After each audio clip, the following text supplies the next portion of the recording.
Hey, everyone. Welcome back to the podcast. How's everyone doing? Is it everybody or me? Because I don't think nobody's responding on this. Well, not yet. we We got to, are we are talking about doing the live. yeah, We said what next month? yeah, So maybe we did the live, and then people can actually say hello to that's you. right. This is like the second time in a row that you open it up. Hey, how's everybody doing? Yeah. And you Now, get listen, crickets. let me do this, guys. The control guy, oh my God, he's off with his game this week, but he forgot to do this on the intro coming in. Let's go ahead and hit it right now. Mr. 2020 and the golden one dropping There we wrestling go. talk. Wrestling adventure storytelling, no fake news here.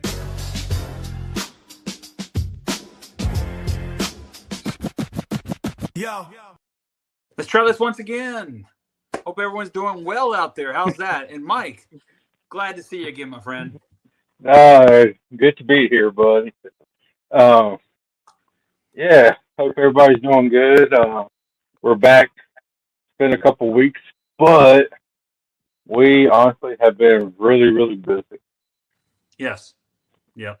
So, It's been, just life itself, guys, been taken over because we do have personal life outside of here. And we are, Mike's in Virginia. I'm in Florida. He may have a day where he's available. Then I'm not available. And then we just got to be like, okay, dude, we got to get this together. And this is where we're at today. We got it together. So, but it yeah, happens. Yeah. Um, but not a whole lot going on, but there's still a whole lot going on, if that makes sense. Down here, and I know Mike's been having some stuff going on. It's just life, guys. yeah, But you know, um, so the rest of the world stories came out recently. Several different stories came out recently. One is Tommy Dreamer and TNA have cut ties, right? And I wanted to bring it up while I was thinking about stuff, and this popped in my head as soon as we got on the podcast, which is good. Um, there's a girl upset over a spot they did, a crotch spot, I believe. Then there was one that was upset because Tommy, I guess he spanked her. I believe that's what happened. That's what the video looked like, at least. And then there's a referee, indie referee, that's upset because Tommy said he'd make sure he never work anywhere else or something to that effect. I mean, are these all bad experiences? Um, or are these just disgruntled people in the business, that didn't hear what they wanted to hear from someone about their talents, and then they're just angry, right? Because that's people get angry all the time, not just in that profession, but in other professions. People get angry in the workforce every day about, hey, they're telling me I'm not doing this or that right. Screw them. I know I am, And it's the same thing in the entertainment world. And sometimes it's even worse because sometimes, all the entertainers believe more of the hype of how great they are than how they really are. And if somebody on that level, somebody's been in the business, I've been in the business over, I got in 1993. Do the math, it's over 30 years. Tommy Dreamer was in the business before that.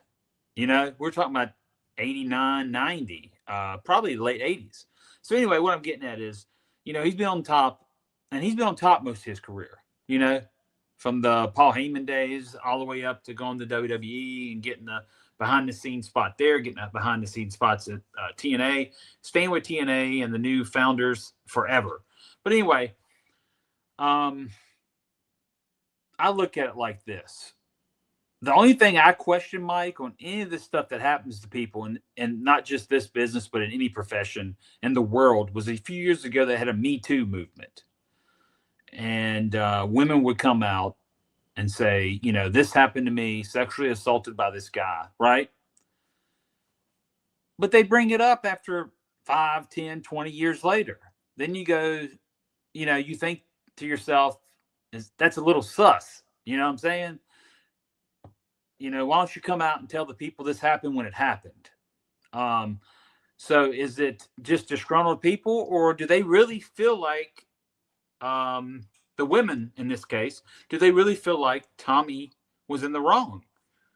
And if they really do, and if he really is, which I'm not here to say that he is or isn't, I'm just bringing up that my personal interactions with the man over the years were nothing but professional. And I was an indie ref at one time before I made it anywhere. And he liked my work and he never said nothing out of the way to me. So, one, back for that referee, either you are very questionable with your actions in the business, maybe you piss somebody off behind the scenes, or he told you that your work wasn't that good and now you're coming out saying this. Or maybe he did say that to you. I'm not saying he didn't or he did. I wasn't there. So my question is, Mike, now that I'm moving on from it, do you feel like when this stuff happens, it's awfully funny? It's always after someone loses their job. Am I correct? Yeah. Yeah. Yeah. Yeah. Yeah. Uh, yeah, because him and then Vince, when whatever, like more came out, like when pretty much he had to step down and stuff. Uh, and then Tommy. So yeah, it's pretty much when something bad happens to the person or they lose their job. Mm-hmm. Yeah. It's one of these things where it just seems like um, I'll just use this analogy. As soon as the person slides down the mountaintop and they're not on top anymore, then that's when people's accusations and he said, she said stuff starts happening. And I'm not saying that it didn't. I'm because I wasn't there, but it makes me question. It makes me question, right? Whether a lot of times these are just disgruntled people that are angry because they uh, wasn't given the right critiques, of their talents, and they take it the wrong way, and they're like, "Well, I'm going to show this guy this." But then again, if you really felt that way, why wouldn't you come out on social media before he lost his job? Is it because you still wanted the opportunity of the company he worked for? So who knows? But there's been lots of people coming out in Tommy's defense that's known him a lot more than and better than I've ever known the guy. Yeah. I've just had business interactions with him, don't know him on a personal level, but all his business interactions with me were nothing but 100% good. And I don't know what else to say. Because Well, before my thing is with the girls and everything. I don't know about the rest. Knowing him, he probably messed up a few times, and Tommy was probably tired of giving them chances or something. I don't know. yeah, we don't know. But Yeah. the one with the girls and everything, they said they was all in a meeting, like the production meeting, and they was kind of iffy on it then, but they all agreed to the spots. Mm, So the thing is, if you still iffy on it, you should have never agreed to do it. yeah. Yeah. So I would have said no. Mm-hmm. yeah, Yeah. because just like everybody, like they would do plans to change it up after a while. Yeah, they might have been mad or whatever, but they would have changed the plans. Yeah. You know, but you agree to the spot, so that's probably why Dreamer's got a lot of people coming out to his defense. I mean, Yeah. and plus, like I said before, I don't like mixed tag matches anyway. So I don't know. They should have never had the match to start with, but then you should have never agreed to the spot if you never want to do the spot anyway. Right. Right. You're right. So, It's it's one of them things, man. It's just like whenever I look at it like this. When I had my runs where I was on the top level in this business, as they say, there'd be all your friends out of the woodwork, or people you thought were your friends out of the woodwork, always talking to you, and they'd ask for tickets for the Nitros and the Thunders and ask to do this and ask to do that. But when you wasn't a part of that anymore, hell, you sometimes don't hear from people. It's just the old scenario, you know. Of course, this is a different scenario. This is bad. This is him being bad mouth for things. And I've never had that, thank God. So, but maybe that's because it should be warranted. Maybe we should look more into, you know, the people that are help producing the products, because in all reality, when it comes down to the women now, there's a lot more in the industry than there was 20, maybe not 20 years ago. Well, it's still more than 20 years ago, but think about 30 and 40 years ago, Mike. The business, you know, there's a lot less women in the business. But I know a lot of them would, they'd probably kick some of the guys' tail. Some of them, like Sherry Martel and Fabulous Moolah, for God's sakes, would. And then Medusa, man, Alundra Blaze, some people know her as. She was tough, man. They probably kicked some guys' butts easily.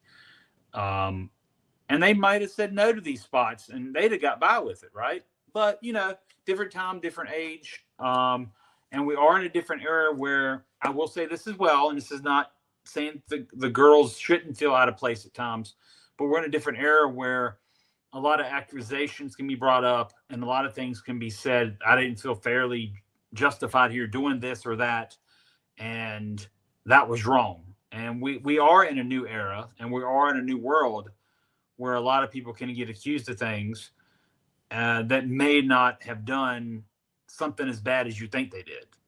It's just the way the world is. You got to watch everything you do and everything you say, because you're under a microscope daily. There's cameras on phones. Not trying to be Hulk Hogan right now, but he was right. There's cameras on phones. There's cameras on everything. So yeah, they're dispensed. So if it just goes back to this, Mike, police brutality, people want to say, right? Everything's filmed now. If a cop puts handcuffs on somebody, there's probably going to be 6, 7 phones out there, camera on, holding it up, videotaping them. It's just the way the new world is. So it even puts all the law enforcement on scrutiny. All I'm saying is we're in a new age, new era. You got to be careful of everything you do and say. So who knows? Is he caught up in a movement, or are these things warranted and justified? Who's to say? But the people involved, they know the truth. He knows the truth. And that's all it should be said about it at the end of the day. Didn't mean to sound like a Jerry Springer final note there, guys, but there you go. Well, you did. Okay. Well, but so, yeah. Well, you're right. They got cameras everywhere. I mean, they got them on in the middle of nowhere on poles going through the country. yeah. Like it's stupid where they're all at. So. Did you see the new distribution deal with the NWA? Moving along now, of course. Sorry. The NWA. Yeah, Billy Corgan signed a new distribution deal, major streaming service. It looks like here it happened Wednesday morning. It's on Tubi. Hey, we were just talking about Tubi before this. But we were talking about AEW. Yeah. Yeah. So it appears that NWA Power will be on Tubi now, being on that station. And you got AEW, right? And then Evolve. So you got 3 wrestling products on Tubi. So there's a few different things on there. Then they got like WWE Rivals. Okay. Another show, and then they also got the greatest movie ever, Ready to Rumble, on Tubi. Is it still on there? Yeah, it is. I may have to go stream that later and watch it. So, I haven't watched it since the first time I've watched it, and that's been 26 years ago, guys. Like I was gonna go out and buy the movie. I even said on here I was gonna do it. And right before I ordered it, I saw it on Tubi. I said, "Nope. Why waste my money on a movie when I can watch it for free?" Yeah, that's true. Uh, but now I get to watch Ready to Rumble, and then AEW. Like right now, it's from back in like the COVID years where Kenny was holding all the major championships: Mm-hmm. TNA, AEW, AAA. Uh, you said NWA Power. I think it's a couple more on there, like the smaller promotions like Evolve and all that. Yeah. But Tubi's free, and it's got a lot of good stuff on it. So let's talk about that real quick. We both brought up the name Evolve. So Evolve Wrestling, we know that it's part of the WWE umbrella. It's like the true developmental system now, because it's like under the NXT, right? Like NXT was the developmental system they called, but it's more of its own brand now, you know. So now you got Evolve. So basically, you started Evolve. A lot of the guys come out of Evolve, they go to NXT, they finally make the main roster. We get it, right? So here's the thing. I knew Evolve from back in the day when Gabe Sapolsky and Sal ran it. And no disrespect for not saying his last name. I really don't know how to say it the right way. I don't want to be disrespectful. But they gave me an outlet. I went to China with them on a 2-week trip. And, you know, all the guys were there. Gargano and, Ricochet. And Chuck Taylor. Trent Beretta was part of it. Rich Swann. Caleb Conley, the guy that's on heavily produced on the Juggalo show now with Vince Russo. All these guys were the top guys, you know, that went over to China for these trips. Another kid, too. I can't think of his name real quick. I want to do it before I leave him out. Oh, my God. Why do I have so much? It's just getting harder. The years go by. You've done so much. It gets hard, right? But he's really good friends with Ricochet and all of them and Rich Swann. But I'll think of it in a minute. But anyway, we go on this tour, right? This is part of the late Evolve. I'm not talking about the Evolve when it first started. We had guys like, oh my God. Excuse me, Mike. The guy that did the yes, Daniel Bryan. Okay, there we go. So Daniel Bryan was the first Evolve champion, and he actually helped come up with the name, is what I've heard, you know, with Gabe. So here's the thing. You look at the prior champions of Evolve. You had guys like Daniel Bryan. You had guys that worked for Evolve like this Ricochet. You had guys like Rich Swann, Trent Beretta, that are really good athletes and really good talent for their times. But now, Mike, look at this picture. The Evolve current champion, and I'm trying to find his name online before I butcher that. Is it Aaron? What's his name, Mike? Aaron Rourke? Or am I wrong? What'd you say?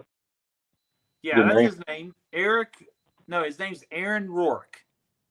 I think that's how you pronounce it. He's the Evolve champion that debuted on NXT. You know what I'm talking about? Or no? Are you still there? You look frozen on the screen. I think we're having technical difficulties, everyone, for all the video feeders out there. Let's see if Mike gets his feedback, because I'm currently getting nothing. My podcast journalist has disappeared. All right. Well, anyway, what I was trying to do here was talk about the current champion on this. Hey, guys. Welcome back. We had technical difficulties, but it's all good. We're both having storms in our areas, I believe. but we making Yeah. this work nonetheless. So I just want to do this one more thing, guys. So the ones watching, the ones listening, you may not knew what just happened because we paused it. You may just think we had a pause in our speaking. But to the ones watching, you're like, hey, we saw Mike. He wasn't there. I was trying to explain it to you, but you can't see it if you're just listening. The listeners knew. So I want to do this just for everyone out there, especially the ones that watch. The 2020 and the golden one dropping wrestling talk. Wrestling adventure storytelling, no fake news here.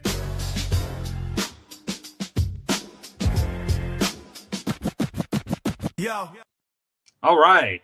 Part 2. We're back. Look, I love how that started off at the golden one. Yeah. So, Yeah. love that part.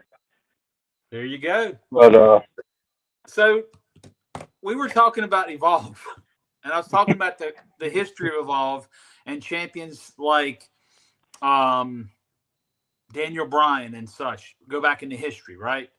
Because I'm going to go do this real quick. Sometimes I have a brain fart, as we call it in the world, right? I can't remember everyone's name, even people I've worked with. So I'm writing down this guy's name that's current champion. His name's Aaron Rorick, I think his name. He's the Evolve champion, right? So I'm writing down his name so we can remember it after I look up the past champions from the original Evolve. Let's just look up all these champions. Okay, it's got to be on Wikipedia. Yes, everything's on Wikipedia. So let's give a little insight to the viewers and listeners, right, Mike? Are you there? I think we're having problems again, everyone. Mike, I can hear you. There we are. I'm back. I don't know what's going on. Okay. Well, I was talking about Evolve, and we're going back to the history of Evolve before we talk about the new champion, right? Yeah. So we're going to go back. It was founded in 2010 by former Ring of Honor booker and Dragon Gate USA Vice President Gabe Sapolsky. I worked with Gabe with FIP, Evolve, and WWN, and the trip to China. Everybody knows the history with me and all that, right? I know Gabe. So anyway, let's go back. It says they worked in Japan. All that. It was real big. Evolve was like a really biggest independent promotion there was, and not really a territory, but if you want to consider it one, you could have, because of all the extensive travel to Japan and stuff this company did. So we're going back to the history of this event. So you had guys like Davey Richards of the Wolves, right? Jimmy Jacobs was there, if everybody remembers that name. Then you had Daniel Bryan, and then it looks like Vito LaGrasso. I didn't know this about Vito. He announced his new wrestling school, signed an agreement to be the development center for Evolve in 2013. I did not know that, and I lived here in Florida. Guess that was during one of the times I lost touch with a lot of people. So fast forward a little bit. Sami Zayn worked there through the WWE years. William Regal was the NXT general manager. We worked with it. But I named all the older champions, right? Because you're looking back, Josh Briggs was the Evolve champion in 2020. Johnny Gargano held it. Drew Galloway worked for it. Rich Swann, Trent Beretta, etc. Right? Now, we fast forward using the word Evolve, Mike. And now their heavyweight champion is Aaron Rorick. Did you see his debut last night? His entrance to the ring, at least. I didn't see it, but Okay. like, did I send you the picture? You sent me the picture. Yeah, I watched the video. All right, that's all I saw was like that little picture that me or you sent to each other. Okay. Yeah. So yeah, I watched the video, bro.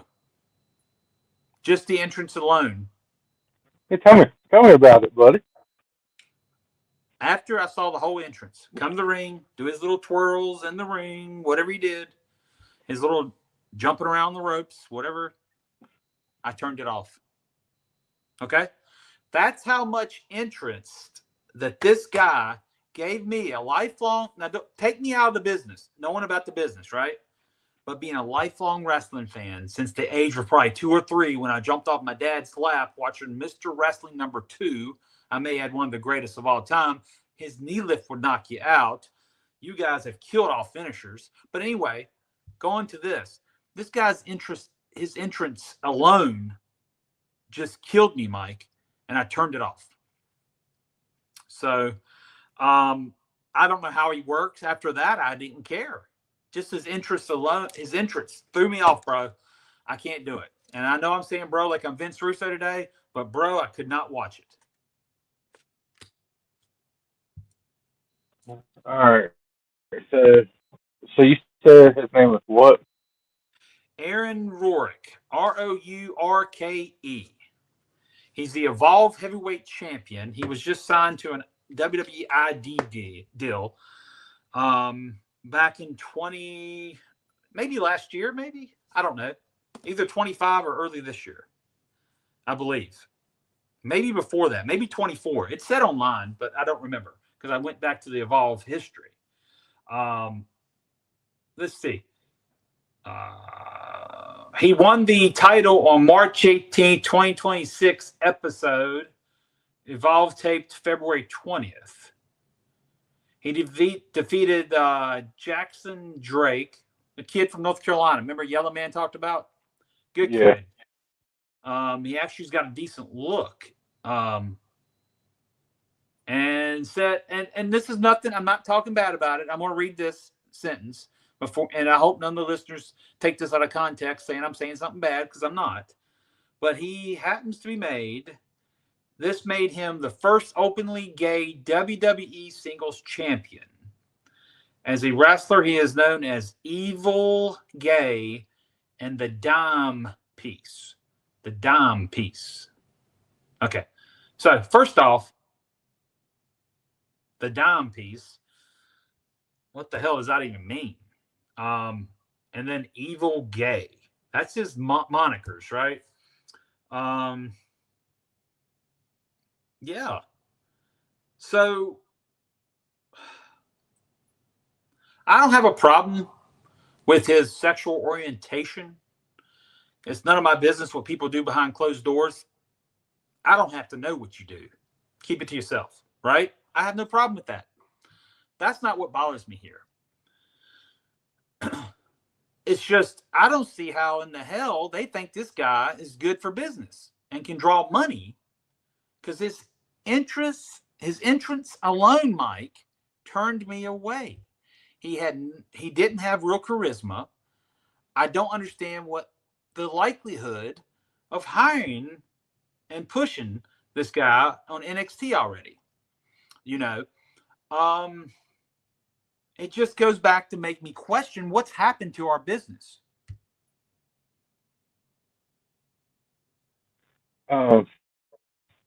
I didn't go away this time. I happened to go on YouTube.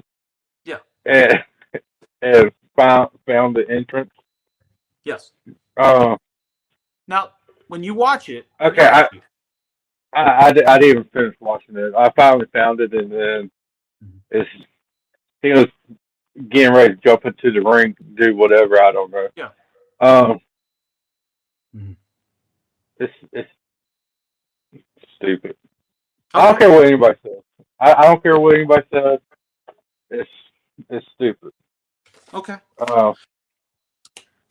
You go from Harley Race, Dusty Rhodes, Ric Flair, yeah, Scott Steiner, Sting. Yeah. Like, you just keep naming the people. Yeah. And then you got this. I mean, the only thing that makes sense off of this, he debuted during Pride Month. Okay. And I don't support that. I'm sorry. Okay. This is going to probably get us into a little bit of trouble, like one episode, and we had to do a lot of editing. But in my case, this is going back to women and men should not fight against each other. Okay. If you're going to act like a woman, fight in the women's division. Okay. There we go. Well, it's wrong. Okay. Well, this is where I'm at with it. It's Like I wrong. said, I set the sexual orientation part away from it. I know what he's trying to do with his entrance, but it's not the fact, because we look at it this way. And I don't know if you know this. You may not know this competitor, because it was back in the day too. Have you ever heard of Exotic Adrian Street? Yes. I don't think so. Okay. Well, anyway, go look at his matches. He'd come out to the ring, and he would act in that way, that manner, but he would do a little skip. He was a tough guy looking guy on top of it, but he had pigtails and makeup, and he'd come out to the ring. His wife would actually come out with him, right? Her name was Miss Linda. I grew up, that was a character back in the day, and I had no problem with that. But even as a kid, I could see where he could be marketable because he was an in-ring athlete, a good wrestler, so to speak. This guy's interest alone, man, he just don't do it. It's like, how a guy makes a debut, and if you come out, your entrance alone doesn't speak volumes for you. And in my opinion, it doesn't connect to the people. Maybe I'm missing something, right? Maybe I'm out of tune here with 2026. Maybe I am. I don't know. But what I do know is, to me as a personal wrestling fan, it did nothing for me. It did not say, hey, I want to watch this guy work, right?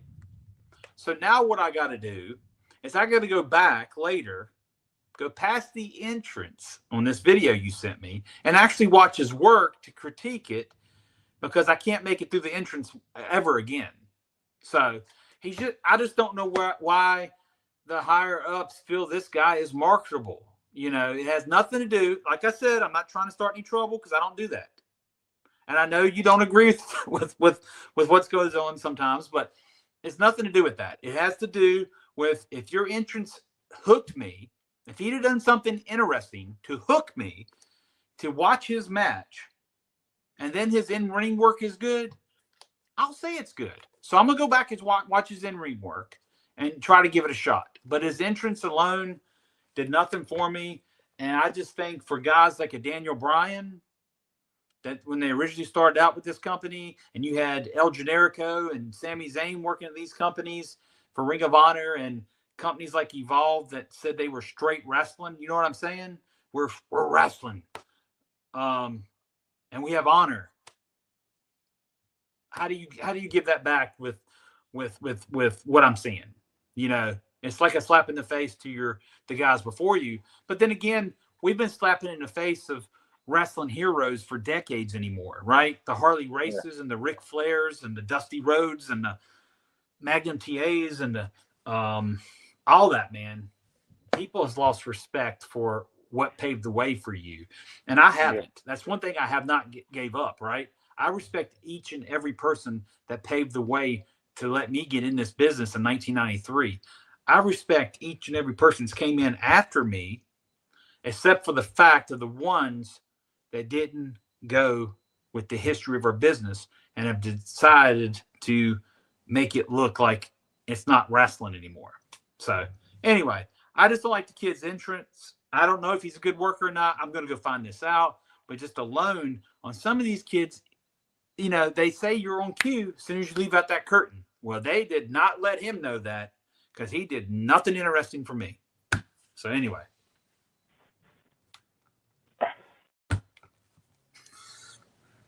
I'm done. I don't even know what to say without getting myself in trouble. I skipped past the rest of this entrance on YouTube. Yeah. It's bad when, so apparently it's a championship match, right? Yeah. You remember when Alexa Bliss had the championship, and she used to hold it behind her head and look at it like that way? Yeah. That's what he did. Stupid. I didn't catch that. I just fast forward through the rest of this interest because, it was stupid. Yeah. But you So know, I mean, if this is what wrestling is really going to, yeah, like it's like just give me the old stuff, like yeah, WCW, yeah, all this. I mean, yeah. like I don't know what to say without getting myself in trouble. Like, Right, right. We're in a cancel culture. We don't want to have a Tommy Dreamer episode right now, do we? I mean, we could, It but might it might bring me more publicity, you know. But but yeah, man, it's like I like the just don't get little it. bit that I've seen just now, it's no. Is he even a It, heavyweight? That's another thing. Is he even a heavyweight? hey, it looks like he'd be up in the Diva You know division. what I'm saying? But you know what I'm saying though? Okay. Uh the Uh, the no, Smoky he's Guy, my thing is he is not going to be a believable person main eventing like takeover for NXT. yeah. He's not believable as somebody going to go to Monday Night Raw or SmackDown and main eventing one of their pay per views. Yep. I definitely do not see him as a main eventer for WrestleMania. Right. Uh, I don't see that and that's either. sad. Yeah, that's sad. Yeah. The person that he's fighting, the one with like long hair, he's a little bit more believable as that could maybe have like the star power and main event and stuff. I don't know who he is or nothing, but Yeah. like he looks like he's a little bit more believable than the champion is. Yeah. But we also Uh, go back to another debut that recently happened, and I don't think we ever talked about him on the show. We may have. Who's the other kid from Britain that they recently debuted that everybody was making fun of? Said he a lot of fans. I didn't say this. I didn't go on social media about anything, and I won't. It's not for me to say, but a lot of fans said that he looked kind of. How do I say it in the right way? Rosie O'Donnell. oh, the Mason Yeah. person. So what's up with him? They've already squashed him, I've heard. Is that true? Or is that not I true? don't know. I don't think it's true. He's just you got other people that you're bringing in around the same time that I don't know the guy's name, but he was evil in New Japan. Yeah. Like he's a little bit more believable as a main eventer there than Oh that yeah. Mason person. Yeah. But What do you think but though? people are actually people behind him. Yeah. Uh, like they really are. Uh, I don't know. It's like a toss up. I think he's gonna be okay in NXT, Yeah. but I don't see him doing a lot on the main roster. Right. If he does make it to the main roster. But I think after his little hype dies down some, they might just get rid of him. Right. Do you think you talking about the big kid? Yeah, Okay. So like he's okay, but yeah, it I think ain't he nothing should change about his him that look. says You yeah. know what I'm saying? I think the Yeah. kid he has a And I'm not saying nothing bad. Like it's like yeah, big people. I mean that's part of the history. Like yeah, Dusty Rhodes wasn't like whatever he was a little bit bigger, you know, but it was but he had the character to go with what he looked like. right. Like a son of a plumber shouldn't look like the normal wrestler, you know. Right. So here's my thing though. I think if the kid would actually, because I'll be honest, he has a baby face, Yeah. and you know, let's just be honest, he has a really big baby face. So what if you grow a beard and cover that up and then grow back his old hairstyle. It was more like a mohawk, right? No, what do you call it? A mullet. He had a hairstyle like a mullet. Why didn't you keep that and grow a nice beard, look tough, maybe wear long tights like bigger men in the past have wore with your singlet top, like Vader look, and market that kid like that, you know? Because does he wear kick pads too? I think so. I hate But kick pads. did somebody said what was that one girl's name? Piper Evans, or you know who I'm talking about? That one girl. She's injured right now or Yeah. something, and they try to say like he looks like the male version of her and everything. It's I don't know. It's, Well, you but know I what? agree with what you said. It's even if they do like if they change it to like jeans or bibs, like almost like the hillbilly Jim type Yeah. thing, do the mullet and stuff, like his old stuff. I think that'll be better. But Yeah. with the stuff that like his gear and his stuff, it just I don't know, it's just not clicking. But if you do it more like an old school type, Yeah. then he will be. Then I think he'd be okay. Hmm. But this,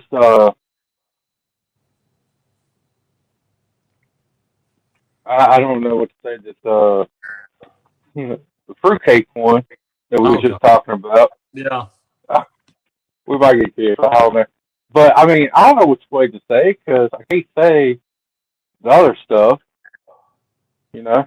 Uh, but I just don't see. No matter what you do to him, I don't see him like making any company, any of the major companies, money. Yeah. Yeah. Like what do you want me to say about it? Like I'm trying to be nice about it, Right. which is very hard sometimes. But For you, yes. it, yeah. So I mean, the other one kind of changes his appearance and stuff. Mason. I mean, he's got a cool name and stuff. I mean, you could throw it back to maybe him and doing something like the old moonshine gimmick, like Mason Jar, moonshine, and let him wear bibs and stuff like Hillbilly Jim and stuff. Right. I think it'd be pretty cool. Yeah. And I think you can market that. And he might not be a main eventer, but he could be that upper mid card that they Yeah. need and stuff. Right.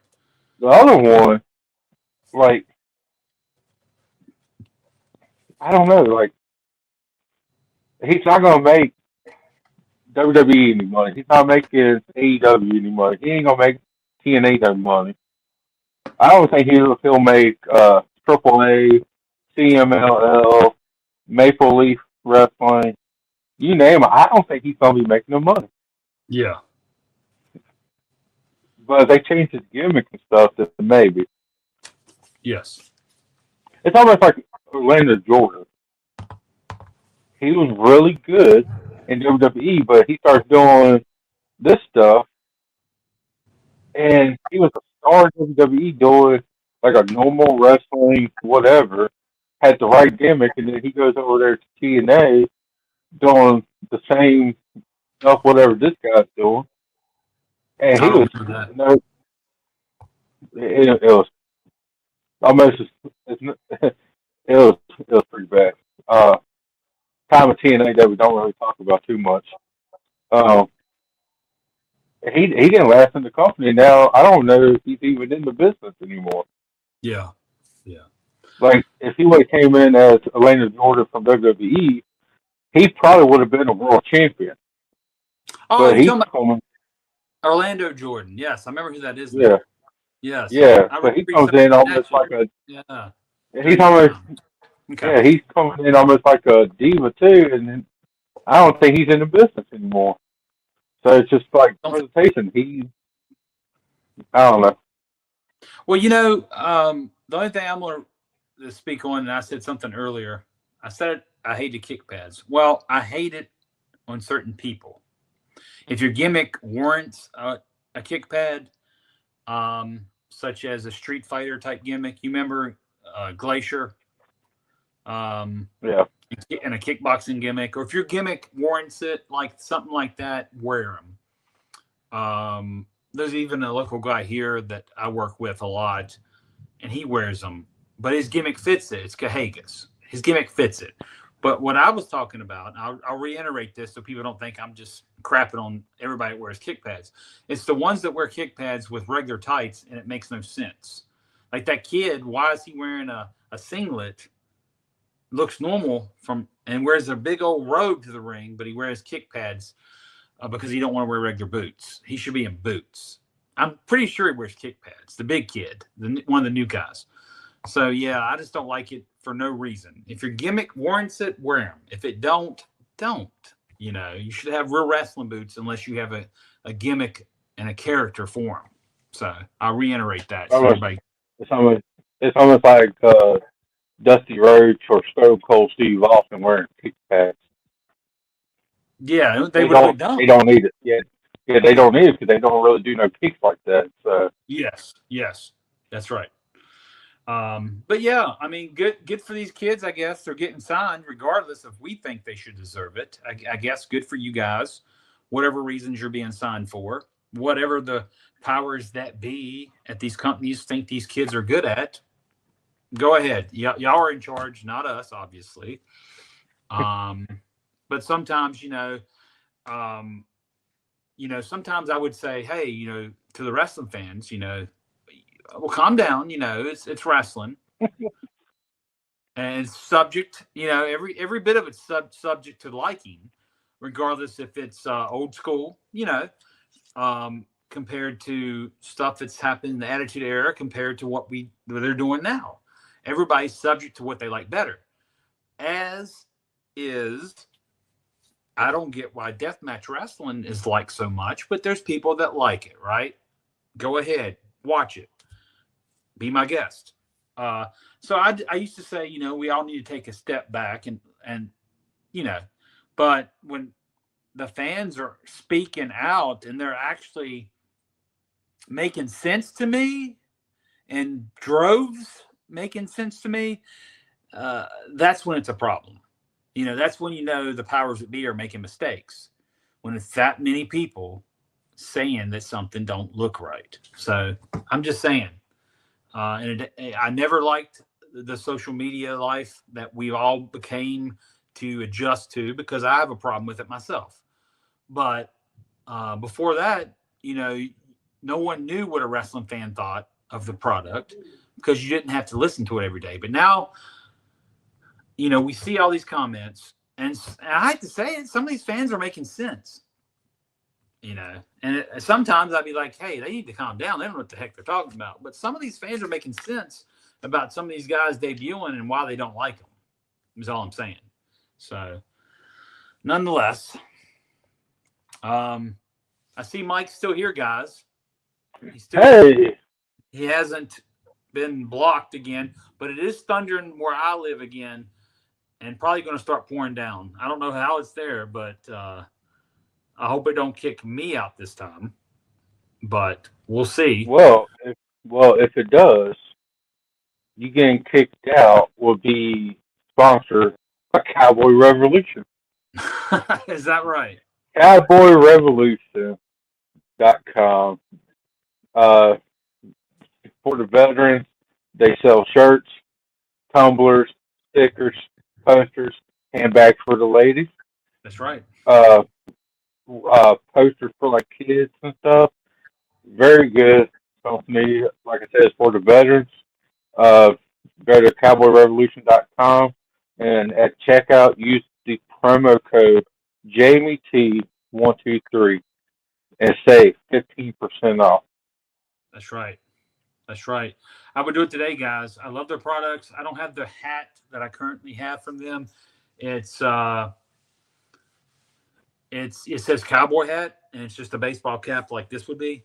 And it's one of my favorite hats to wear when I go out, especially if I go to a country bar or something.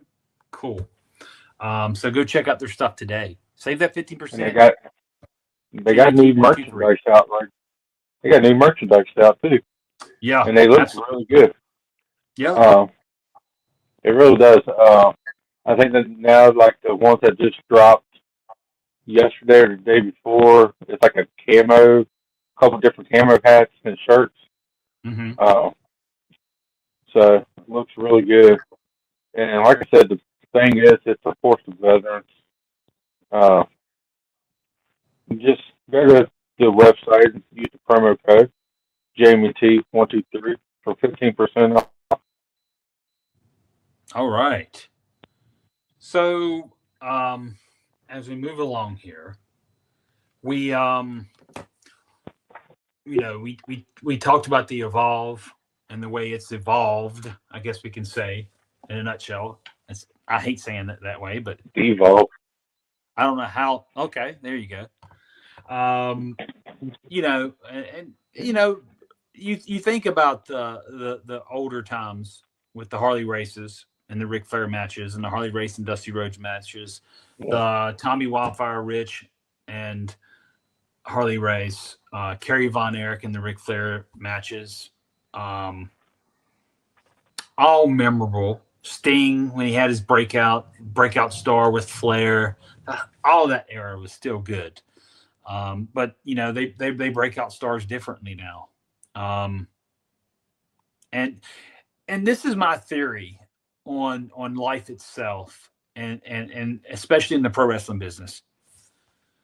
The pro wrestling business did not change. People changed it.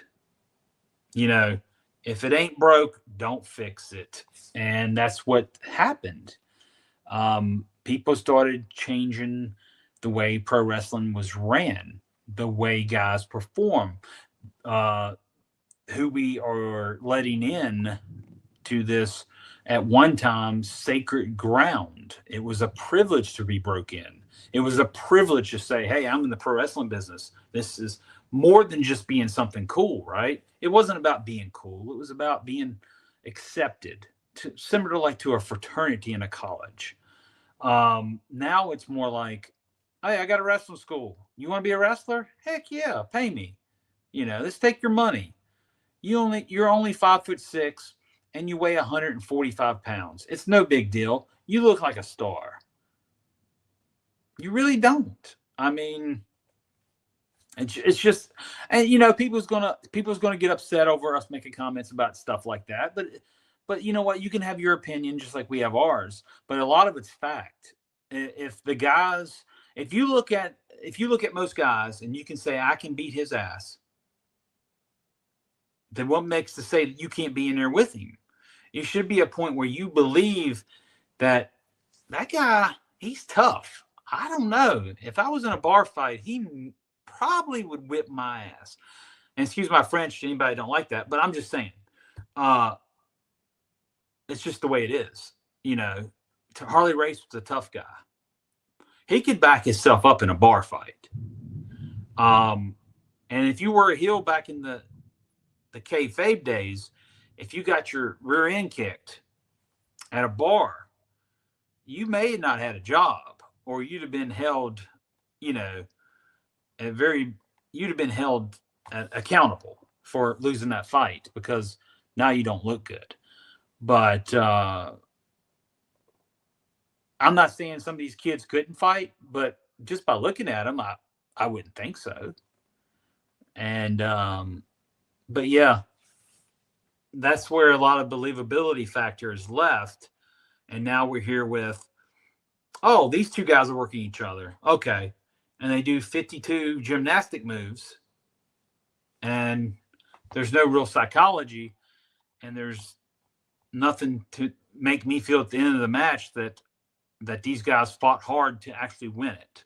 And that's what pro wrestling's about. It's about two combatants to get in the ring. They fight to see who wins, who's the better man, or in some cases, the better woman, if it's a women's match. But now you're looking at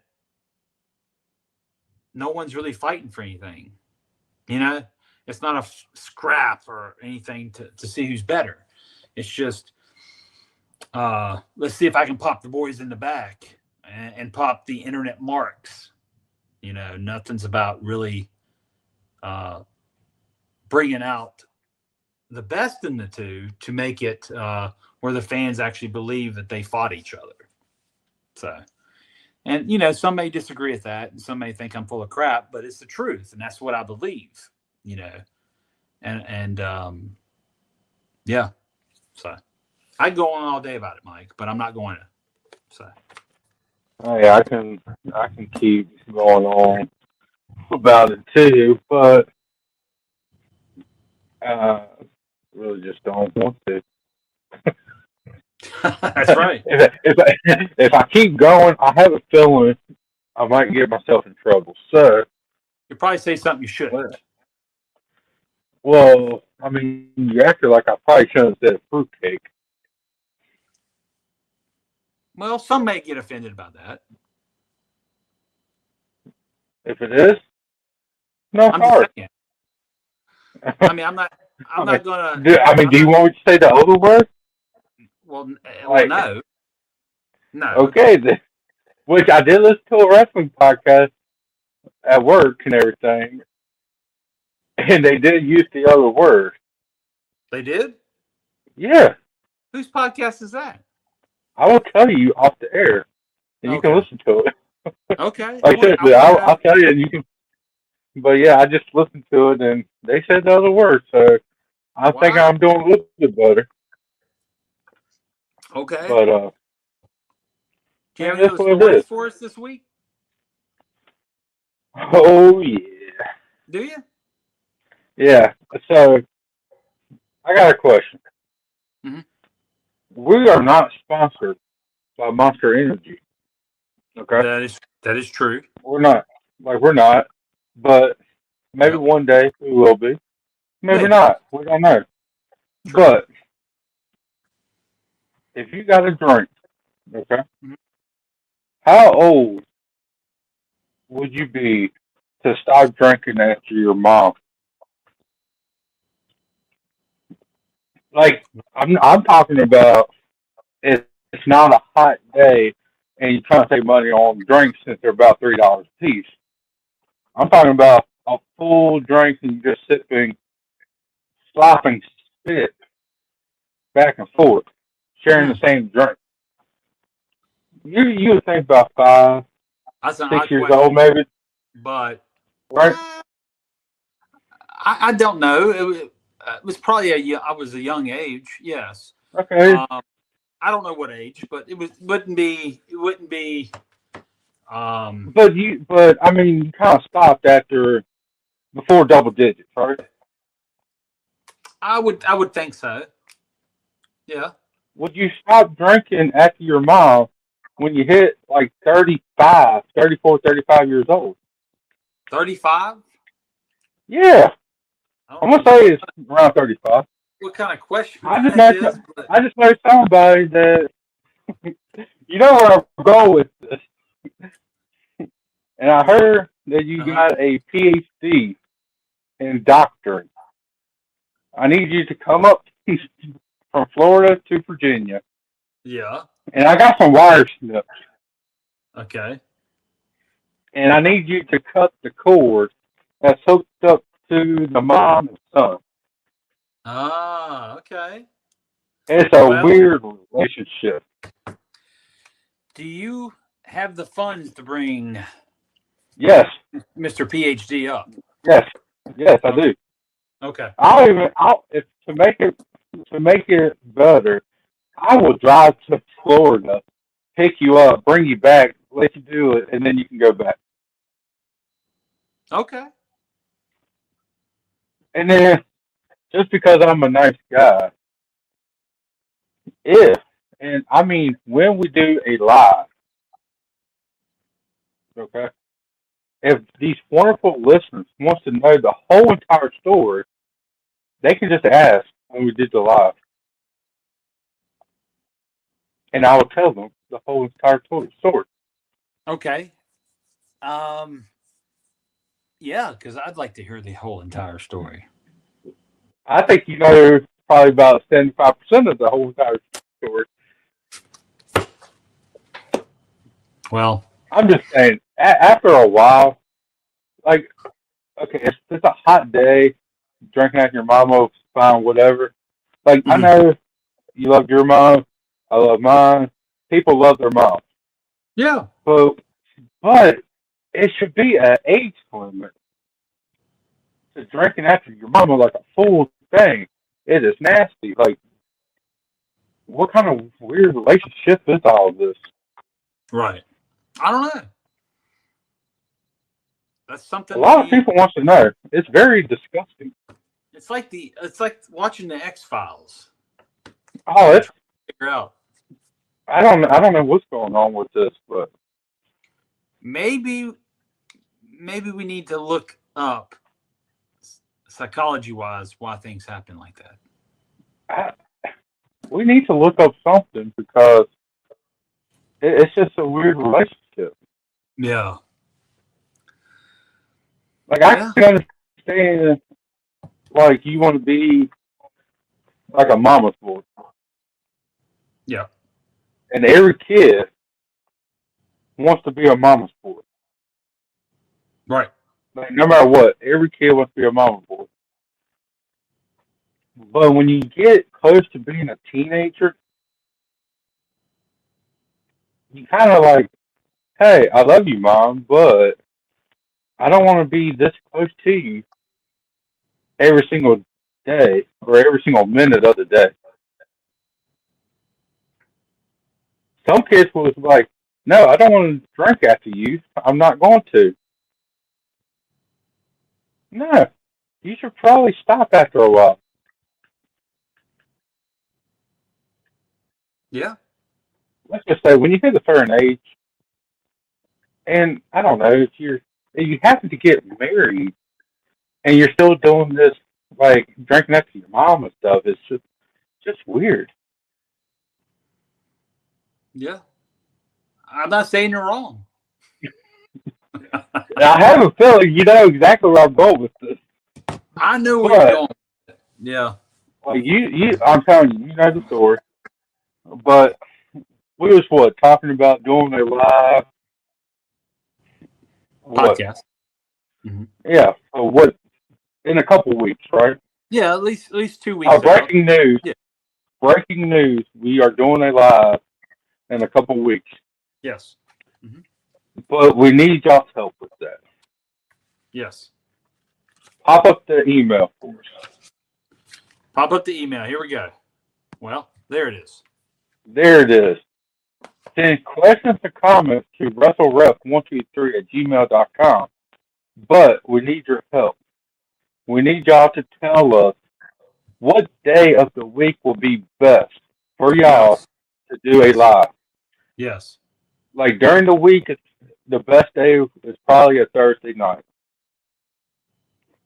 during the week. But we can also do Thursday night, Saturday night, or Sunday night. Comment on the email. Facebook is going to have a poll up. We need to know which day will be best, and then we will tell y'all what day and time we're going to do the live. That's right. So, and then if y'all want to hear some stories, we can be an open book that day. We can do it live. Any story you We want. can do it live. Yes. We say a lot of stuff off camera. Should we take this live to YouTube only, or should it be on Facebook as well? What are we gonna do with it? Oh, I don't know. Let's ask the people. There you go. Answer the What the question. people want. We are here for the people. So if you want us to do a live just on YouTube or just on Facebook, tell us. If y'all want us to do it on YouTube and Facebook, let us know. Let us know if y'all want it on Thursday night, Saturday night, or Sunday night. Yes. So, and then it's going to happen. I think we talked about what 2, maybe 3 weeks. It's less than a month away. We are doing a live. So there you go. You have it. We are y'all. Tell us when y'all want us to do it. If the mayor says it, guys, it's going to happen. This ain't no mayor or governor in the state of California. This is the real deal right here, buddy. And this ain't the uh, governor from the state of Virginia that's a weirdo. I'm sorry about That that. don't know how. Yeah. I showed you the video of her trying to sing and rap and dance and everything. What a hip hop embarrassment. array or something. Oh Here's my the deal. goodness. The governor of Florida, real deal. You know, we also got the sheriff down here in Polk County, Grady Judd. You know who I'm talking about. He's always arresting people for drugs, prostitution, doing other dumb crap, but he's always on it. Good dude. So we Florida's got it together on some things down here. So yeah. Let's just say our governor. Yeah. I'm also going to tell you this too. Tell me. I wasn't in Virginia to vote for that governor, so I cannot be blamed for this one. I will say, I did not vote for this governor, so I had nothing to be blamed for neither. Well, no, I understand what you're saying, but I'm just making it clear that I was already in Florida when it came time to vote in the state of Virginia, and I was probably already getting a license here and being registered to vote in the state of Florida. So that's all I'm saying. All I'm saying. All right, you're cutting out. You there? I'm sorry to the people out there. Okay. It really is. And they did not vote for her. But it's a lot of idiots in this state that voted for her. Yes. So that's true. It's almost it's the same idiots that voted for Biden and Harris. But that's a different story. Yeah. Yeah, absolutely. We don't usually talk about politics. So, did you see about TNA maybe being sold? Yeah, I did. Didn't I mention that when this partnership came up? Like, are they really going to sell? Are they just testing the market to see how much it's worth? Yeah. Like, who's going to buy it? Like, I know WWE. Well, WWE's got the first crack at it. Yeah. If they got the first crack, then it's done. Like, they're not going to keep it around. No. But also, who knows? It's convinced Biden and get back into the wrestling business. I read something about Tony Khan. Yeah, like Tony Khan. Like, I don't want that neither. It needs to be somebody else. It don't need to be WWE because they're going to kill the world. Yeah. It don't need to be AEW Tony Khan because look what they did with Ring of Honor. Yeah. It's still around, but you don't really see it this much. And all this is pretty much AEW stars that not getting no TV time on AEW. Right. Yeah. Like, so if TNA goes to them, then, like, all they're going to do is use it for the name stuff, you know? Right. Yeah. But then are they really being sold because they're going to have a working relationship with OVW? Right. That's almost finalized. If it ain't finalized now, it's almost going to be finalized. So, I don't know. It's just something weird going on with TNA, and I'm just hoping that it's not being sold and stuff. And if they do sell it, they need to sell it to somebody that will actually try. Like, if you're going to think about something back in the day and stuff, you should have sold it to, like, Scott D'Amore when he was in charge, where it was getting all this spotlight where he turned it back to TNA wrestling and stuff. Yeah. But now you're losing people, contracts, firing them, and everything. Like, something's going on with TNA. Mm-hmm. Well, you know, I look at it like this, no working relationships with two different companies in the past have ever worked in wrestling history. If you look back at the history of wrestling, I'm trying to think of a prime example. Okay, prime example. When you start buying up all your competition, right? It makes your product. You remember when I know you know this because during your eras too, when WCW was bought by WWE, when they lost their TV time slots, they brought in and said they were going to have a WCW show, and they never did anything with it. They killed it right off. It's probably similar to what they do to TNA if they got full control over it. Now, if we look back at working relationships, it never worked out throughout the years. And a prime example of a working relationship that didn't work out was back when the AWA with Verne Gagne in 1988 did the big Super Clash 3 pay-per-view with the Jarrett promotion, the promotion out of Alabama, which is CWF. Jarrett's was CWA at the time before they changed to USWA. World Class out of Texas. Remember the big Kerry Von Erich versus Jerry the King Lawler match in 1988. Well, if you look back at all that, the working relationship went on for a few months. Next thing you know, they had the big pay-per-view. Pay-per-view did not do as good as they wanted. The house crowd didn't do as good as they wanted for the pay-per-view. They all lost money. Apparently, story goes, each promoter was saying that the other one was going to pay everybody and all this and that. And then Verne got a lot of heat thrown at him, said that Verne was supposed to pay everybody. Because it was the AWA pay-per-view first and foremost, blah, blah, blah. But long story short, in any businesses, working relationships really don't work out, but especially in professional wrestling with all the egos, how do you expect a working relationship to work out?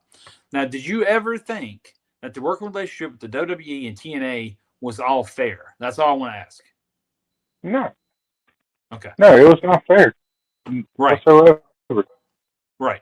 Like I said it when it first happened. You get okay. TNA only had like one show. Yep. But you're going. Their main stars was going against NXT. Right. One, that's not fair to start with. You're already saying TNA is not better than the main roster, right then and there. Then you had TNA losing all their championships to NXT.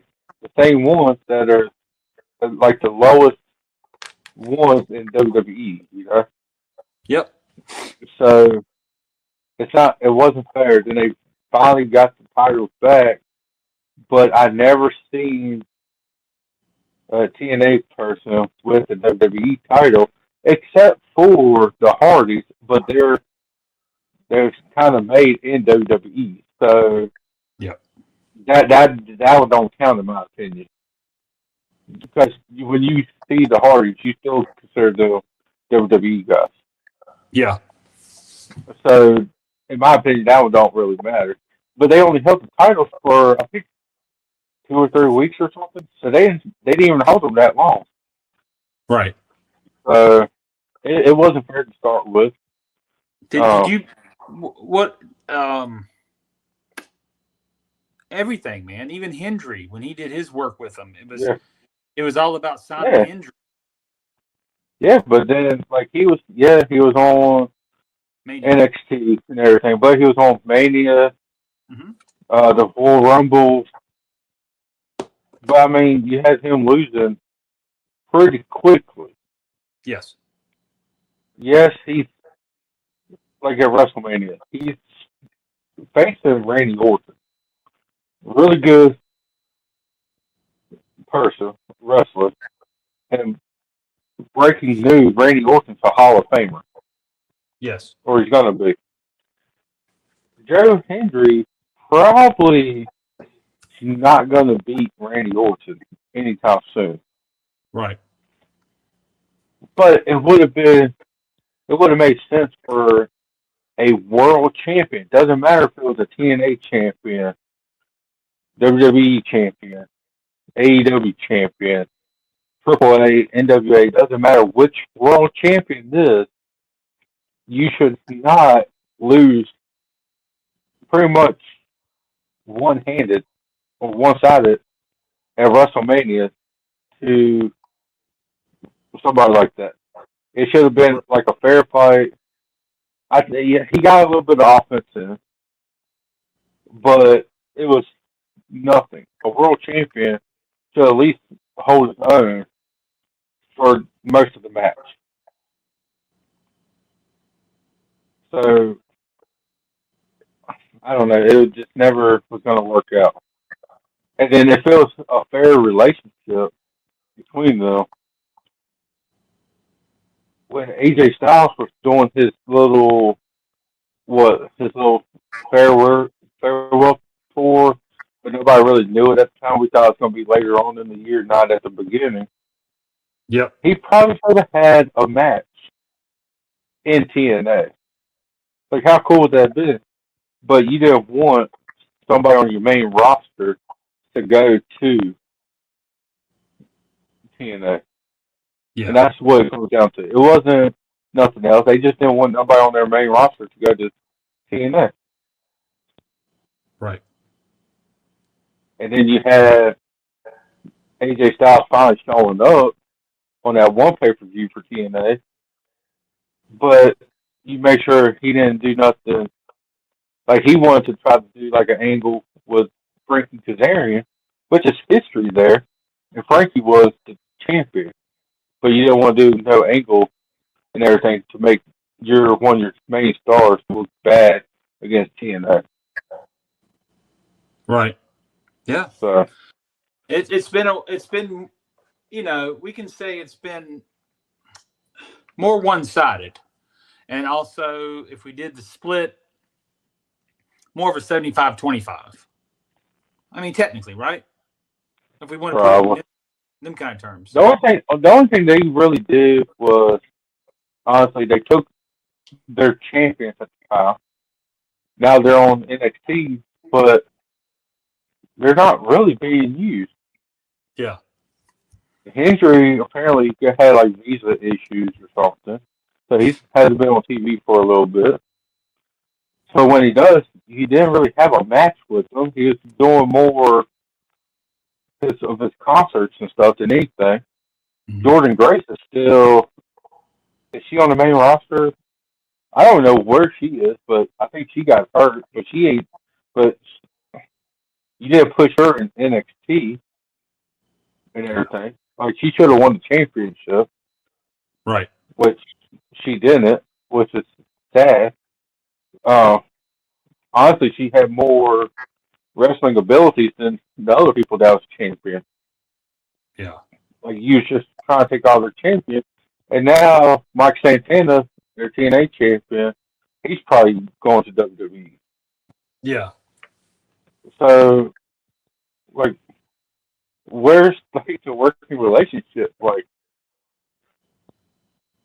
I hate to say it, and it didn't do so well, but TNA's working relationship with AEW seemed like it was more fair and stuff at the time during TNA, like during the COVID years. But it really wasn't, because you had Kenny Omega win their championship, so he had it with him in AEW. But the thing is, he was in TNA at the time, so he was kind of holding both shows. You know? Yes. Mm-hmm. So I will admit, it did seem like it was a little bit better, but I don't know. It's not a really good relationship. Yeah. Yeah. Agreed. I agree with that totally. So, I mean, they got him on AMC, mm-hmm. right? But it's NXT. I mean, TNA. Yes. They probably could have got a better TV deal, honestly. Not that the AMC is a bad one, but how big TNA was getting there, even like right before the partnership with Scott was in charge, mm-hmm. you would think they would have had a better TV deal. Right. You know, like, is WWE giving them a good TV deal, but not a great one? So they're not making as much money, so they could end up buying them later on. Right. Like, are they holding them back and stuff? Like, it's hard to say, but I never, from day one, I thought it was going to be a bad idea, and I still think it. And now it's a possibility they're up for sale, Yes. or at least seeing how much the value is. Usually, people don't see how much the value is in something until you go sell it. Yes. So, You are right about that. They probably are looking at it like,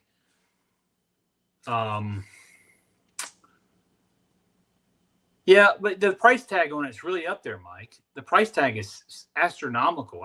Was it like 40, 50 million? yeah, the actual owner of Anthem said something but like 30 million, but he's estimating it like 40 to 50 million. Yeah. Yeah. But I mean, but no matter what, WWE is going to get first crack at it. It's in the contract of the agreement of Yeah. like the working relationship. You got to think 40, 50 million just to get the library of AJ Styles, Samoa Joe,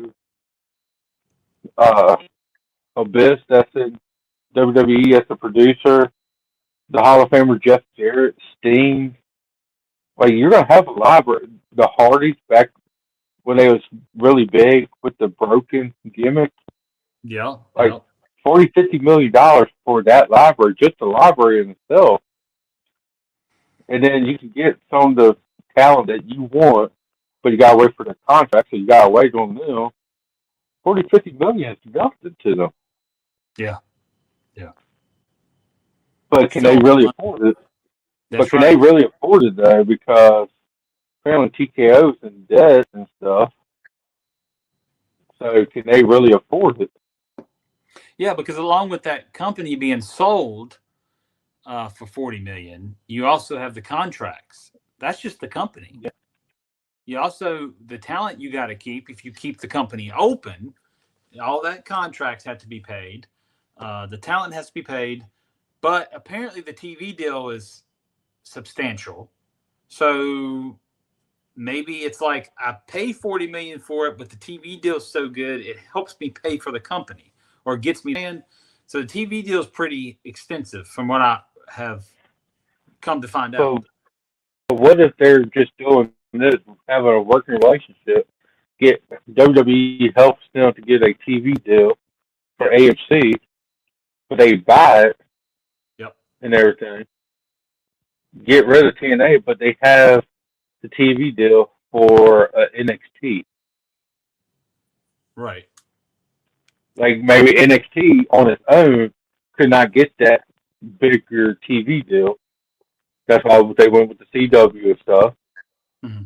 TNA is bigger than NXT, so you get the TV deal for them, but then you run them out of business. Now you got a TV deal for NXT and making more money for that brand and everything. Yeah. And I don't know what's going to happen with that, but you know, I haven't been keeping up with how the ratings have been for the AMC show, and I'm not sure how long the TV deal's for. But I do know that the reason the price tag's so high is because the TV deal is worth so much as well. So that's what's going on with that. But I just think here's my thinking though. Let's say that the guy that owns it wants to sell it for 40 million, right out the gate, but WWE has first shot, and they're not meeting that 40 million. If somebody comes in with 40 million, can they outdo WWE, or do they have to sell to WWE for the lower amount? It's the question. You see what I'm getting at? Is it a certain price tag that someone can beat to say, hey, nuh-uh, it's mine, and they can't do anything about it? You know what I'm saying? Yeah. Like somebody could offer them $50 million, Yeah. but then WWE's like, no. He says worth 30 million, and we're buying it for 30 million. Yeah. So, yep. That was my thinking. I'm like, what if that happens, right? Yeah. What if that's the case? But I don't know the whole dealings. All we hear is what we see online too, and we Yeah. hear that they have first rights to take in the company if they want it. But the question comes up: is there a underlying deal in there where it states, well, if there's a buyer that's trying to meet what we're asking for and you can't, they have the rights to buy it. There's all kinds of deals, that the companies make. But I do think if WWE buys it, even if they do at the beginning try to run it as a full-fledged company on its own, that will soon all falter and soon be out of business. Yeah. Yeah, absolutely. Even if they run out, let's say the TV deal's for a year from when they get it, right? They may run out that TV deal just to get the money from it to help buy the company. But once that TV's deal, unless they are offered a big TV deal, are they going to re-sign, or are they going to be like, TNA's gone? But money talks. Who knows? Maybe them by TNA and somehow get them off the TV deal. Maybe they put AAA in the time slot. That way they have some Mexican style wrestling on US TV. Right. And just get rid of. So I don't know. It's hard to say. Yes. But Absolutely. Absolutely. Well, do we have anything else to throw at the fine viewers today, or are we going to skittle on out and come back? I don't know. Do you have anything else for the viewers? Do I have anything else to share with them? Yeah. Well, maybe. So, guys, what I'm going to share with you here, and we're going to go ahead and bring it up. Okay. So, first, I want to say I will be appearing this Saturday, Florida Pro Wrestling in Hudson, Florida, at Circle S Barbecue in Hudson. Bell time is 7:00. Let me throw on a good 2-hour show, some good local indie talent, and I'll be officiating with another great official that night, sharing the workload with Billy Silverman. Always a pleasure to see Billy. I saw him earlier this month in Bartow at the last Florida Pro Wrestling show that I did. They run more than that. I just made an appearance at the Bartow show on the 6th, and the 27th are my bookings with them. Because it's me and Billy, or it's Billy and Randy Eller, another WCW official. So they're in good hands all the time. It's two of the WCW guys there always. So the guys and girls are in good hands all the time to have good officials. So, but good shows. Come on out and see it. I believe tickets are reasonably priced at $20 in advance. I may be wrong about that. You may want to check online, guys. They do have a Facebook page, but I think they're $20 in advance and $25 at the door. I think they go up the day of the show. But nonetheless, it's going to be a great show. And then they're back at Winter Haven next month in July.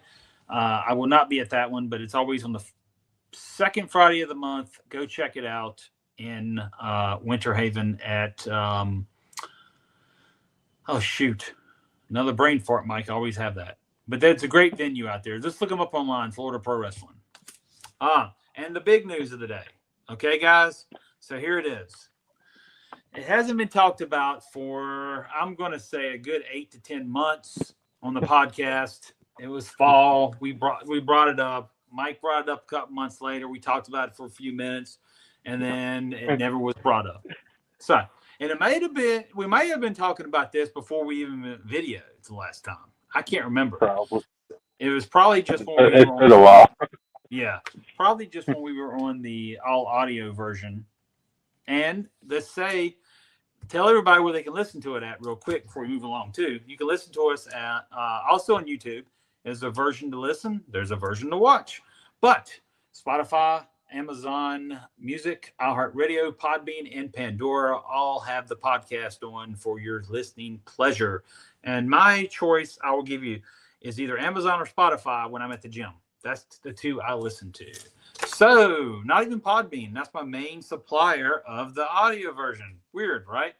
So, anyway, nonetheless, we haven't talked about this in months. And I'm going to see, Mike, if we're going to do this upright. I'm going to see if I have a little drum roll real quick. And I believe we do.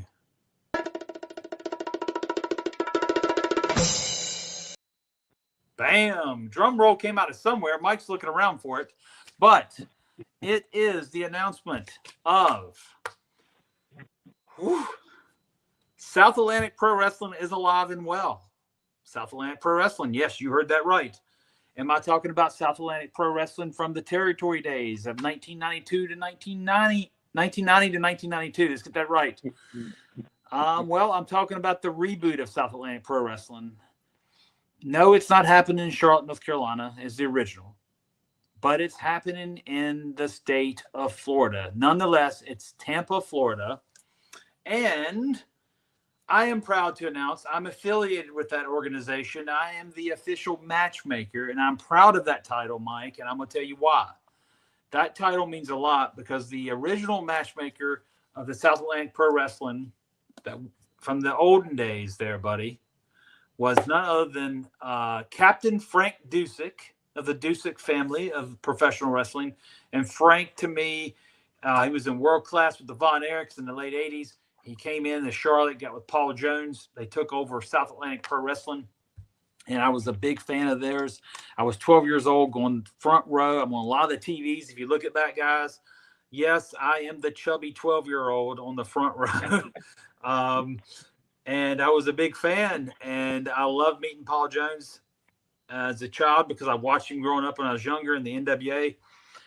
Not only as a worker, but as a manager in the Fame feud with Boogie Woogie. I can go on all day about how great he was. And he was a Mid-Atlantic champion and tag team champion with various big stars in Mid-Atlantic. But Warrior Chris Chavis went through the original South Atlantic Pro Wrestling. It's the last South Atlantic Pro Wrestling champion before they sold to another group of guys that took it over in 91. And the last year it was ran by somebody else.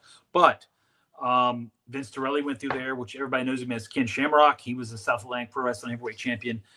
And then also the first ever South Atlantic Heavyweight Champion was none other than the Tennessee stud Robert Fuller. The promotion was known at first as North American Wrestling Association, a.k.a. South Atlantic Pro Wrestling. And then it was solely turned to 100% South Atlantic Pro Wrestling when Jones and Dusek took the full organization over from the original guys that started it, which was one was George Scott. It's on Wikipedia if you want to know more information because, like I said, Mike knows this. Even a lot of wrestling history that I'm good at, when I'm talking about it, I got older, I forget a lot of things sometimes. I forget things I ate yesterday. But nonetheless, I'm not even 50 yet, but whatever. So, moving along. South Atlantic Pro Wrestling, Mike, right? We're back on the subject. Yeah. The debut show is going to be in Tampa, Florida. That's right, guys. The old Florida Graham territory, right? Tampa, Florida, at the Brass Mug. And it's right there off, I believe it's Barris, at the corner of Barris and I want to say Florida Avenue. I used to live in it, close to that area. I used to live in Tampa Palms, and we'd go down that area and go to the Skipper Roadhouse and a lot of the bars in that area when I lived in Tampa the first time. But it's going to be at the Brass Mug, Tampa, Florida, Sunday, September the 6th, Labor Day weekend. Guys, a Labor Day spectacular. More stuff is on currently. We got an Instagram page. Go there. Check it out. The update's going to be on there later tonight, telling you about it. Go to South Atlantic Pro Wrestling on Instagram. Bell time is slated right now to be at 7 p.m. at the venue at the Brass Mug, and we are going to crown a new South Atlantic heavyweight champion, and there hasn't been a South Atlantic heavyweight champion since 1992 of August of that year, and the last champion was Nils Superior, and he had the guy he took it from was none other than the German stormtrooper Helmut Hessler that year. But you're looking at a new champion to be crowned to take over from that era. Now, am I the owner of the original? Heck no. I just told you my age earlier. But what I am is carrying on this historical company, bringing it back to life in the year 2026, in September to be exact. on the 6th, 7 p.m. bell time, the Brass Mug. I'm in the promotion, helping it out, bringing it back. I'm the matchmaker, none other than Jamie Tucker. There you go. I'll be officiating some matches as well, even though I'm the matchmaker.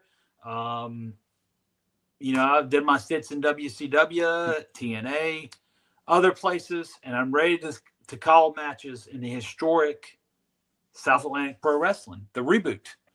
So I'm excited. This is going to be something really big. So what I'm going to do, guys, I'm going to let Mike continue on here. Mike, I know we've talked about it. I know the company's talked to you. Yeah. You're somewhat of an ambassador, I believe, of South Atlantic. Yeah. Yeah, I was in talks with them, and yeah, it's a new adventure for sure. Yep. But I'm gonna put my screen happy. off, guys. Continue telling the people about it, Mike. I'm gonna put the screen on hold. I'm gonna step away for a second, and we're gonna show them something. Okay. So continue talking. Let them know about the ambassador role. All right. Yeah. It's a good opportunity. They said, "Do you want to do it?" I said, "Yeah."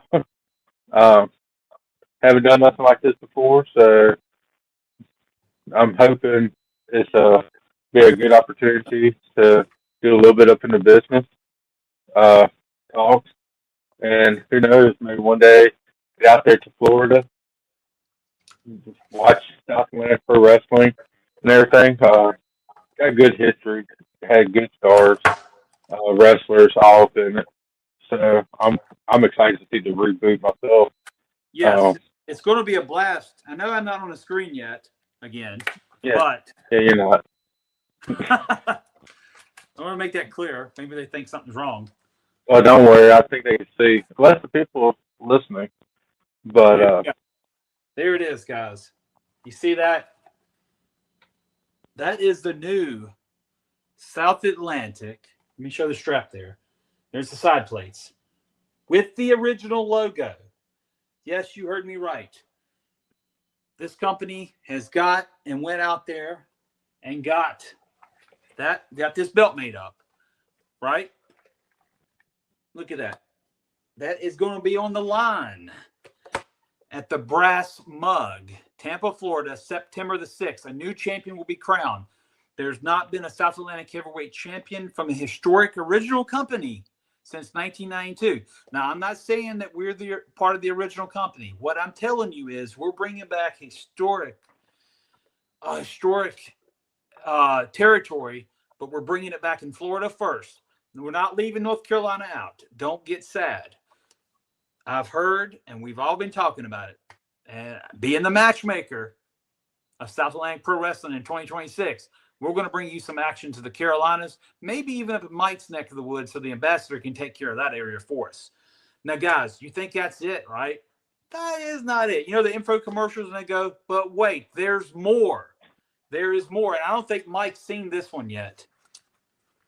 But just in the offices recently, the new South Atlantic Florida Heavyweight Championship. Look at that, guys.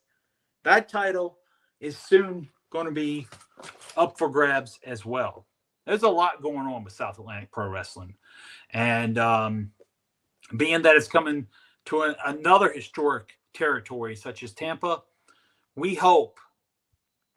Now, let me tell you this. Everybody here, the powers that be, the ambassador up in Virginia, Mike Orange, and then the matchmaker himself for South Atlantic Pro Wrestling really hope that we can bring territory-type wrestling back to the public eye, old-fashioned, guys hooking it up. None of this crazy crap. It's professional wrestling, guys, from bell to bell, from start to finish. No 20, 30-minute promos. Won't have it. That's one thing we will not have, is a lot of guys overdoing their time. They're going to be fighting for prizes, and the prizes that are first coming out is the Florida Heavyweight Championship I showed you and the South Atlantic Heavyweight Championship. There's going to be one more title added to the group later on, and that is the Tag Team Championship. That's later on down the road. But just get ready for these two championships to be in your town in Florida soon. But first, we're talking about the Brass Mug, September 6th. I'm so excited. 7 p.m., Tampa, Florida, guys. We're also looking at coming into Dade City. We're looking at Dade City. We're looking at Lakeland. We're looking at a few other towns in the state of Florida. But get ready. The first inaugural show for the reboot of South Atlantic Pro Wrestling at the Brass Mug, Tampa, Florida, Sunday, September 6th, 7 p.m. bell time. Come out, meet the stars. You want to know who the stars are? Should we give them any names yet? Well, they have to go to the Instagram page. What do you think? You can give them one if you want. But I Okay. think, unless you want to keep it a secret and tell on Instagram. I'm telling you right now, guys, history's going to be made that night. Or, who knows, we might have to drop it down, give them hints on the Instagram page. That's true.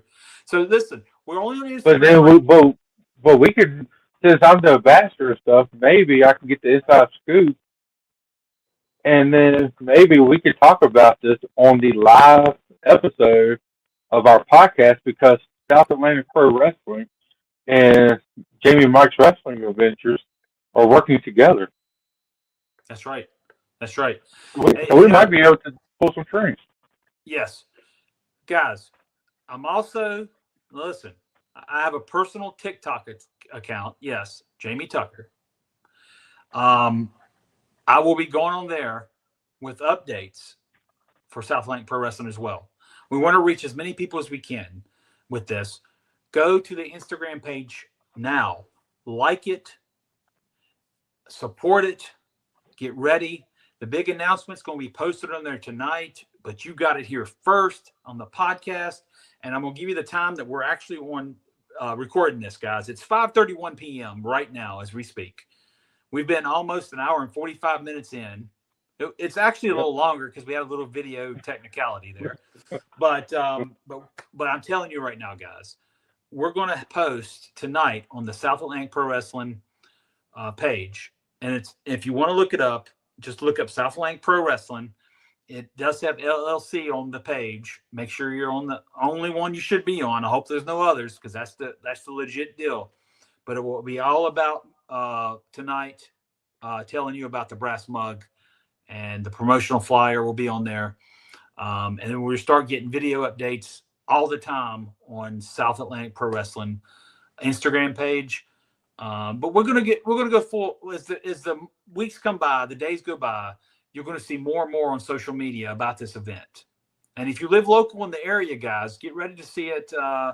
Get ready to see South Atlantic popping up in the next 2 months, getting ready to bring pro wrestling back to Tampa. So I'm excited. And given this title of matchmaker is really cool, because, you know, legendary Frank Dusek was the matchmaker of the original. He also was the matchmaker in World Class Championship Wrestling, the Von Erich territory. And it just makes me ecstatic that I can bring my real feelings of professional wrestling back to the people and helping this organization out. I'm really looking forward to it.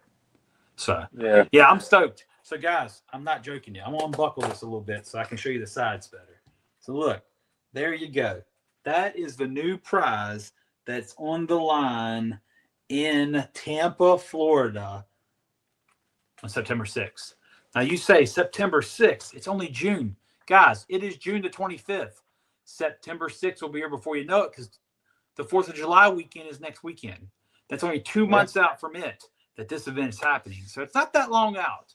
And tickets will be on sale after the 4th of July weekend. Tickets will be on sale, and you can buy them early. So remember that. Get them early, because we don't want you shut out from a historic night that's truly going to be something magical and something big, and you're just going to love it. We got some great talent coming in. The top 8 guys that South Atlantic felt that should be going for the big prize will be there that night. That's all I'm saying. You'll know more as the weeks come by. You'll find out who's all going to be there in the weeks come by. The star-studded Labor Day weekend spectacular, and the name of the event is called the Tangle in Tampa. You cannot miss it. I'm telling you. If there's ever been an old school feel, it's a coming again, guys, and you're going to feel it. And if you're a true wrestling fan, you're going to love it. Wrestling the way you love it. That's all I'm going to say. They're going to be hooking it up and no more playing around. So I'm excited, Mikey. Yeah. Like I said, I'm excited that I guess I've got the opportunity to be the ambassador and everything. So we're still going to be doing what we can for the podcast and everything. We're just working with South Carolina Pro Wrestling, and like it's a great opportunity for us and for them. And so like I said, I'm excited. So yes, absolutely. So guys, remember, we are coming back next week, but the live Jamie and Mike's Wrestling Adventure, that's another big thing happening. It's never been done before. We've never been live with it, and you don't know what's going to be said. You don't know what's going to happen. Definitely don't. Yes. And once it's said, we cannot go back and change it. It's said. So you never know. Heck, we may even, if not that one, in the future have live ones with guests, and you don't know what they're going to say either. It's going to start getting really exciting for the podcast and for the wrestling promotion hitting the Tampa, Florida area. It's a good time to be a listener of our show because you're going to hear about both. You're going to hear what we got going on. You're going to hear about the promotion. You're going to hear about everything. It's so exciting. I can't wait to bring you more. But just remember, guys, you got to send them questions, comments, and everything to us at WrestleRef123@gmail.com. That way we know how you feel about the show or your question. If you don't send it, we don't know what you're wondering. Also, there you go, CowboyRevolution.com. You got to go there, check out the merchandise on the site, buy something, use code JamieT123. You get that 15% off, and you can't beat that. That's a big savings, 15% off. So, Mike, if we have nothing else to talk about, which we can I don't think so. I guess we're getting out of here. So, guys, we appreciate you. Remember, tune in and get ready for about 2 weeks out from now. You're going to have a live episode, and I'm looking forward to that as well. It's going to be fun. I'm going to get in trouble. We are. Somebody is. Probably going to be Mike. Somebody is. Yeah. Probably me. Well, what are you going to do? Remember, guys, you don't want to miss it.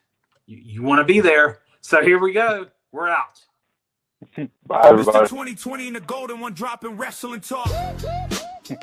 Wrestling adventure storytelling, no fake news here.